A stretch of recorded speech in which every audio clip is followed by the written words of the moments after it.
राहुल जी के नाम से 4,90,00,000 के आसपास वोट मिला। मोदी जी और उनके पूरी बटालियन आरएसएस वगैरह पैसा ताकत ईडी फीडी के बावजूद भी 4,81,000 लेके आए। नीतीश जी इंडिया कंपोनेंट के गद्दावर नेताओं में से एक हैं, उसको हम लोग स्वीकार करते हैं और हम नहीं पूरा हिंदुस्तान स्वीकार करता है उनको।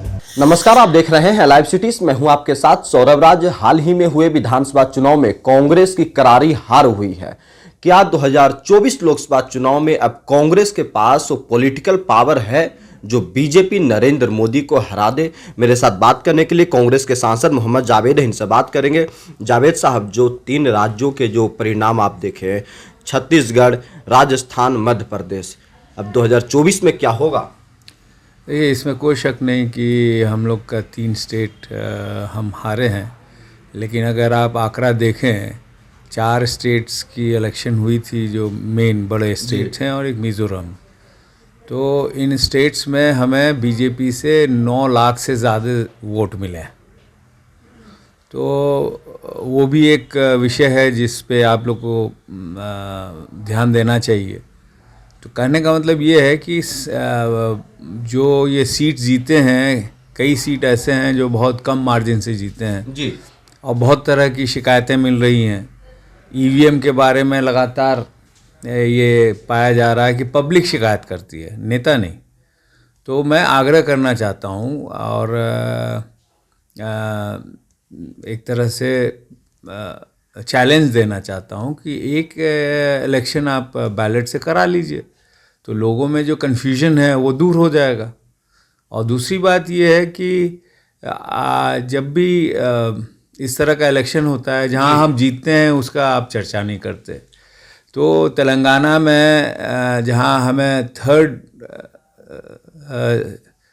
लेवल पे जाना जाता था, वहाँ पे हमने सरकार बनाई, उसके बारे में भी चर्चा करनी चाहिए।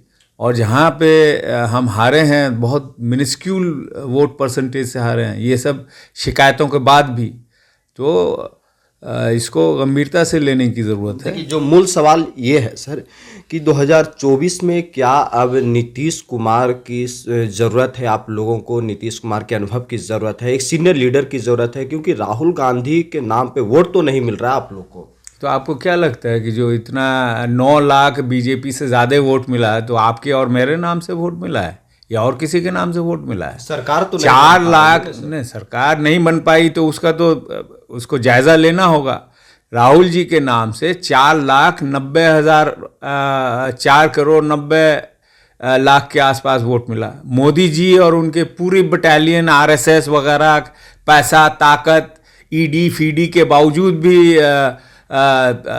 4,81,000 लेके आए। 9 लाख हमसे कम लाए हैं वो। तो उस पर तो ध्यान देना होगा। पब्लिक हमारे साथ है। अगर ईवीएम सही तरीके से इसको हटा दिया जाए, बैलेट में लाया जाए, तो ये आंकड़ा 5,90,00,000 और 3,80,00,000 का मसला होगा। तो एक बार आजमा लें, हम किसी भी स्टेट में एक बार देख लेते हैं। नीतीश कुमार आप लोग के साथ है मजबूती से? बिल्कुल मजबूती से साथ हैं। उन्होंने इनिशिएट किया। इंडिया का जो पहला कॉन्फ्रेंस हुआ वो हम लोग फख्र करते हैं कि हमारे राज्य बिहार में हुआ और उसका जो होस्ट थे वो नीतीश जी थे। और नीतीश जी इंडिया कंपोनेंट के गद्दावर नेताओं में से एक हैं, उसको हम लोग स्वीकार करते हैं और हम नहीं पूरा हिंदुस्तान स्वीकार करता है उनको। 2024 लोकसभा चुनाव, क्या राहुल गांधी के नाम पे ही आप लोग मैदान में जाएंगे या फिर नीतीश कुमार या कोई दूसरे? देखिए, अभी एक अलायंस बनी है इंडिया, तो मेरे लिए क्या उचित है कि किसी एक शख्स का नाम बोलना? मैं कांग्रेस से ताल्लुक़ रखता हूँ। हम जानते हैं कि हिंदुस्तान के लोग, ख़ास करके युवा जो बेरोज़गार हैं, जो बिज़नेस करते थे अब कंगाल हो चुके हैं, किसान हो, मतलब सभी लोग अगर उम्मीद लगा के रखे हैं तो राहुल गांधी जी से। लेकिन हमारा जो अलायंस है हमें ये इजाज़त नहीं देता कि हम सिर्फ एक का नाम लें। हम ये अलायंस सभी जितने भी लीडरान हैं, हमारे नीतीश जी हैं, लालू जी हैं, ममता जी हैं और भी सीपीएम के साथी हैं, साउथ के हमारे साथी हैं, यूपी से अखिलेश जी हैं, और भी लोग हैं जो जुड़ेंगे और जुड़े हुए हैं। सब इक्वली इम्पोर्टेंट हैं हमारे इस गठबंधन के लिए, और सभी लोग सीनियरिटी के हिसाब से कुछ नेताओं के ज़्यादा उनके एक्सपीरियंस से ज़्यादा उनसे उम्मीद रखते हैं, और सभी लोग इच्छुक हैं। शरद पवार जी हैं, उनका नाम लेना भूल गया, शिवसेना के ठाकरे जी हैं, ये लोग हैं, सब इम्पोर्टेंट अपने अपने जगह पे इम्पोर्टेंट। आम लोगों के बीच जो चर्चा ये है कि अब नीतीश कुमार के पास ही वो तर्कस के तीर है जो बीजेपी को हरा सके 2024 में। देखिए, मैंने कहा ना कि कांग्रेस एक इम्पोर्टेंट कंपोनेंट है जी। राहुल जी की पहचान गांव-गांव, कांग्रेस की पहचान, खड़गे जी की पहचान गांव-गांव और हर स्टेट में है।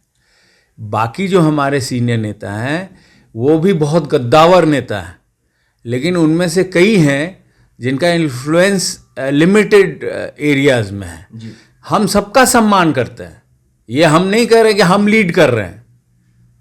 कांग्रेस ये क्लेम अभी तक नहीं किया और ना ही करना चाहता है कि नहीं भाई हम लीड कर रहे हैं, लेकिन ये सभी जानता है कि कांग्रेस एक सीमेंटिंग फैक्टर है जो सबके साथ मिलके ये जो शासन है आरएसएस का, जो हिंदुस्तान विरोधी ताकतें हैं, जो हिंदुस्तान की प्रॉपर्टी कुछ चंद मित्रों को बांट रही है, और जो युवा परेशान है, बेरोज़गारी ख़त्म है, किसान परेशान है, बदहाली है, हर दिन कई किसान जो है सुसाइड कर रहे हैं, तो ये सब को तो रोकना होगा। तनाव हर घर में तनाव है। कांग्रेस सबको साथ लेकर चलेगी, छोटे छोटे दलों को, क्षेत्रीय दलों को। देखिए, ये सिर्फ कांग्रेस की बात नहीं है, ये इंडिया अलायंस की बात है, और जितने भी यहाँ पे लीडरान हैं सभी की रिस्पॉन्सिबिलिटी, और सभी लोग कोशिश में हैं कि ज़्यादा से ज़्यादा लोगों को सम्मानजनक साथ में लेके आगे बढ़े। चलिए, शुक्रिया सर, थैंक यू।